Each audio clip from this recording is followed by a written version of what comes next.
A reading from Paul's letter to the Romans.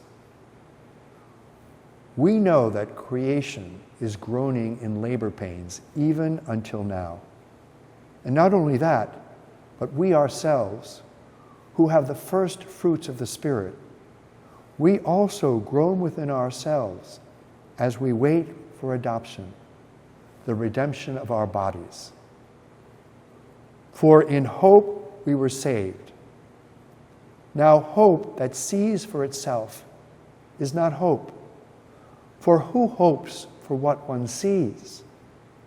But if we hope for what we do not see, we await that hope with endurance.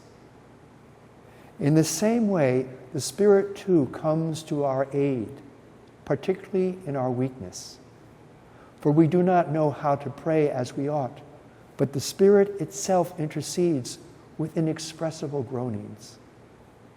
And the one who searches hearts knows what is the intention of the Spirit, because it intercedes for the holy ones according to God's will.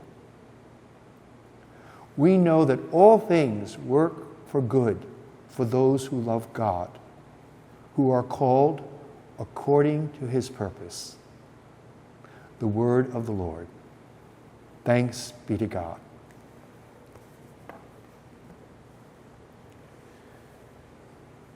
Mary is truly our hope during life and at death.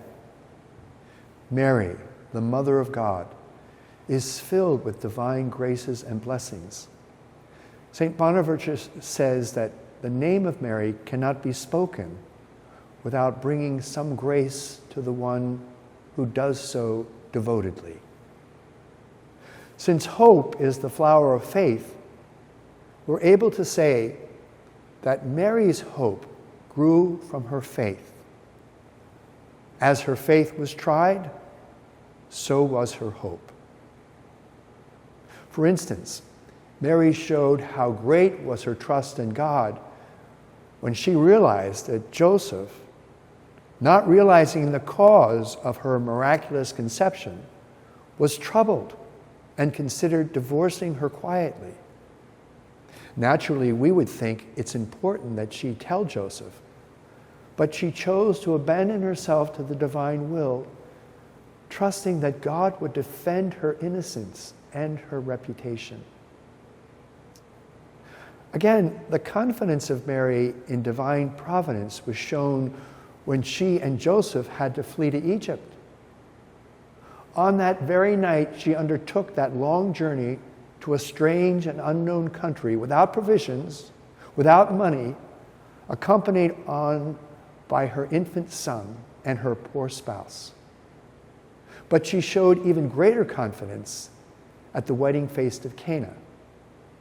When she said to Jesus, "They have no wine," Jesus said to her, "What would you have me do, woman?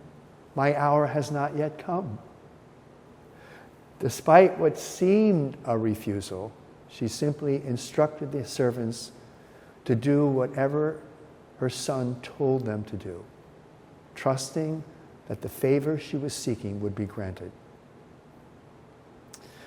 You know, hope has been called the forgotten virtue. Many believers do not place a high esteem on hope.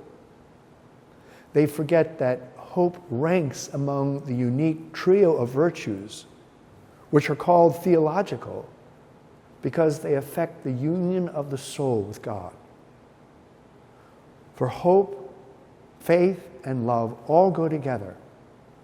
You cannot have one without the other. St. Paul says we are saved by hope. The basis of our hope is the power of God. We depend on God and not on ourselves. And with the help of God's grace, we can do all things. And grace is never lacking to a person of good will. So the virtue of hope, which stands midway between presumption and despair, it's a gift.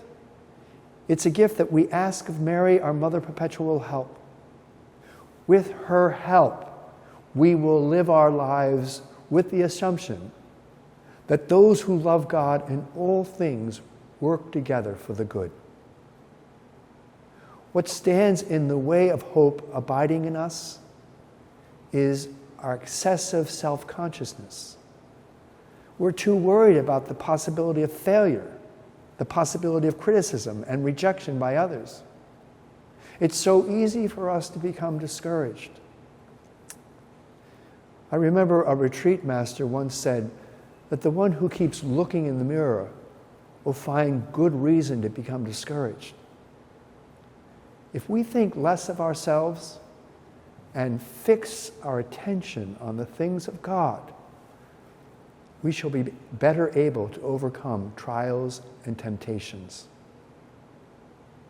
We grow in hope and holiness by first learning to see God in all things, then later by learning to see all things in God, who is the center of our lives, the beginning and the end.